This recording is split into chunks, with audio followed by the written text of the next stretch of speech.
over again. What's up, everybody?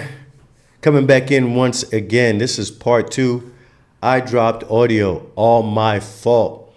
There's a whole lot of work going into flying this ship, and there's no autopilot. I can't program things to do what it's supposed to do when I want it to do it. I have to work the console and the panel, and it's all in front of me right here, so no excuses. My fault this time. It was not a glitch in the system. It was a glitch in my system. When I got back on talking, I didn't put back in the audio for me to talk.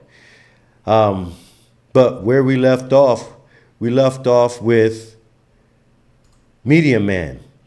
And I stopped him talking because he had mentioned some information about black people having health care and the accessibility to healthcare professionals for mental health concerns, therapists.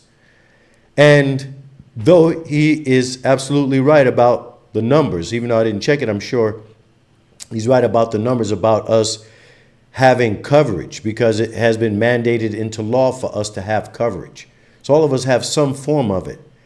However, the access to the type of therapy that you may need is limited based on your HMO, your PPO.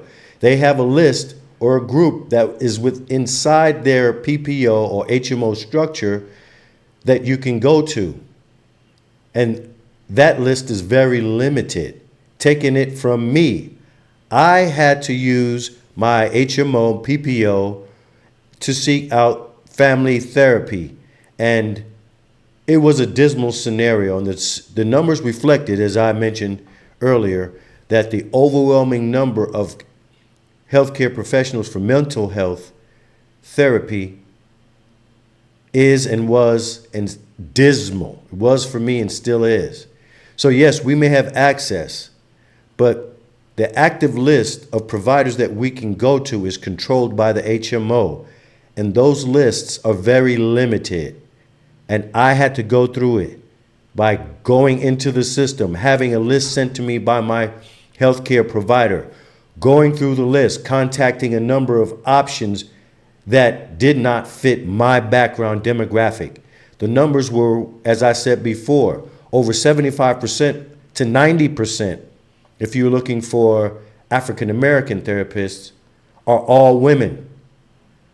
Now, of that remaining percentage of men that are available to talk to men, a great number of those are not African Americans. They're Hispanics, Orientals. And I ran into all of them in my approach, in my hunt, if you will, for a therapist that I can resonate with. I even ran into a gay therapist. And after a minute or two, I knew he was gay, and he told me, based on how I was talking, that this wouldn't work, is what he said to me in a very gay voice. And what straight man, heterosexual man, wants to talk to a gay man about his problems in life, marital, family, and so forth? It doesn't make any sense. We trust them far less than we trust the devil himself. So no, it is not readily available. There is no one for us. And to sum it up and bring everything home, we started off with mental health for young folks, and that we are not recognizing that young people are going through mental problems. Forget ours at some point. We need to start focusing on them and theirs and helping them at least understand it and mature and grow with it so that they can handle these problems throughout their lives without reaching the point of suicide.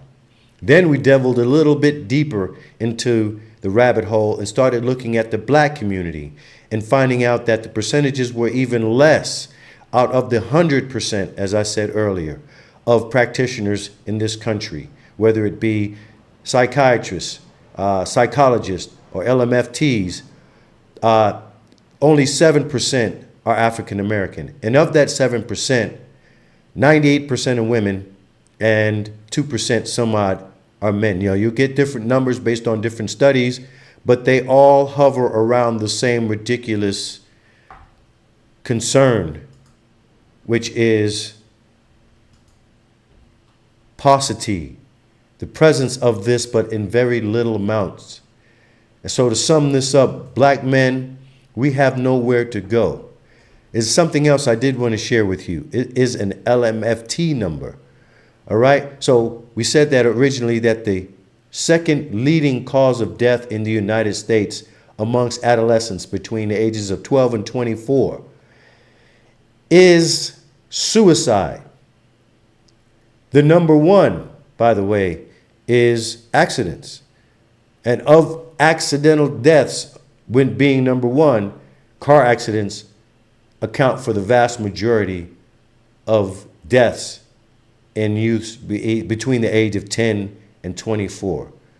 So number two being suicide.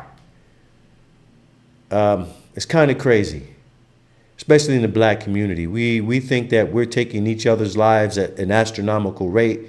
No, the number one killer is by the hand of the person themselves. So, to sum this up really quickly, as I cut through and navigate, there's one last thing I did want to share with you, and it was the numbers regarding paucity. Now, if we were to give these numbers a hard number for psychiatrists, psychologists, people that end up with a medical degree, as I said before, the numbers are dismal. But of everyone in the United States, as far as psychologists and psychiatrists and LMFTs, there's approximately 1.2 million black women.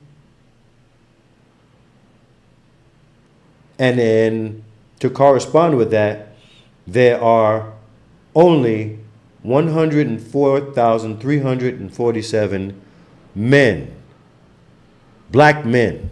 So black women are 1.2 million in that field. And for psychologists and psychiatrists, the ones with a doctorate behind their name, and for black men, it's only 104,347, which means that millions and millions of us literally have nowhere to go. There aren't enough. There simply is not enough there aren't enough of medical professionals to handle the need of the black male community regarding mental health. The other number I want to share with you before I get up out of here is the LMFT number, the Licensed Marriage and Family Therapists in the United States. And that number is even more dismal. Of just the LMFTs, and this is the first level of therapy for minority people, people that do not have a whole lot of money or pay into an expensive PPO. We normally are sent and gravitate towards LMFTs. There are LMFTs. There are over 120,431 marriage family therapists currently employed in the United States. 75.7% of all marriage and family therapists are women, while 24.3% are men, and that's including all the races. When you break it down to us, as I said before, we only comprise somewhere around 7 to 8% of that number, and of that small number, 98% are women and about 2% thereabouts are men. Once again, we are not represented, and I don't think people really care. So what I'm saying is this, if I didn't say it in the other portion of the stream, is that black men are by ourselves. And places like here with me, for example, Ron Raphael that you can query, as I said before, do that. But black men, we are left out on an island alone, and we have to figure out how to survive. We have to blaze a path towards mental health that leads us to a better place. As I said before, find your favorite place.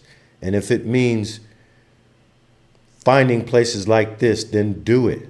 There's the manosphere. No matter what we do, they're trying to tear it down. And yes, when I say they, I mean everyone else that's not male and that's not black are all working against black men that simply want to sit and correspond with each other. As soon as we start our stuff, they show up.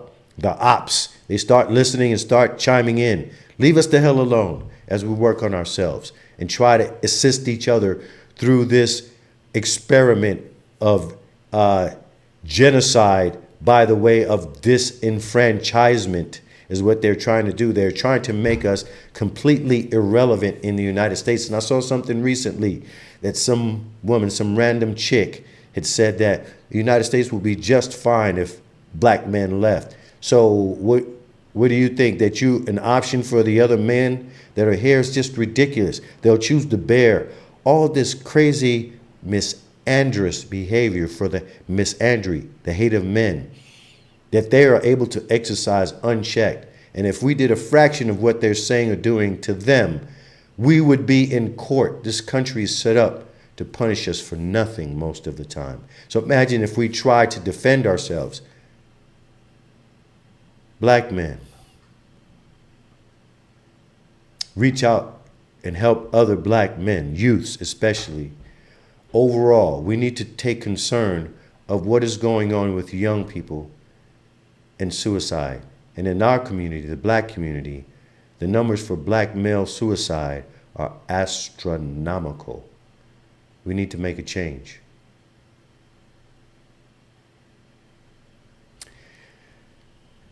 Let's get up out of here. You know, I always leave what I come in with, and that's my therapy. It's music, and it has always been that and sports. And I don't know if I would have made it this far without it.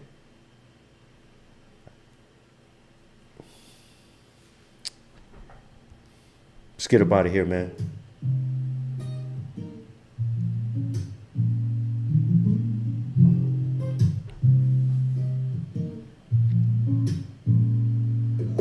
Serious topic. On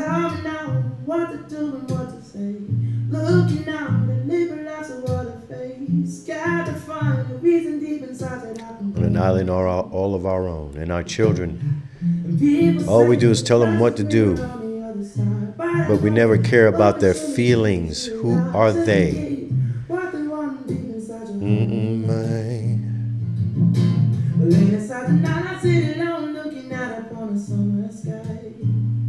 We need to change this, man. Our youth need us.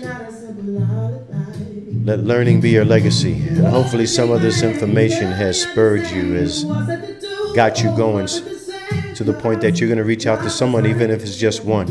And if it's just by going through the legacy of learning system and handing them their intellectual code breaker and helping them getting to their purpose, and then you jumping in and checking on them here and there, and making sure they're okay mentally.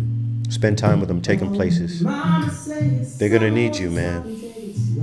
The ones we know of and the ones yet to come.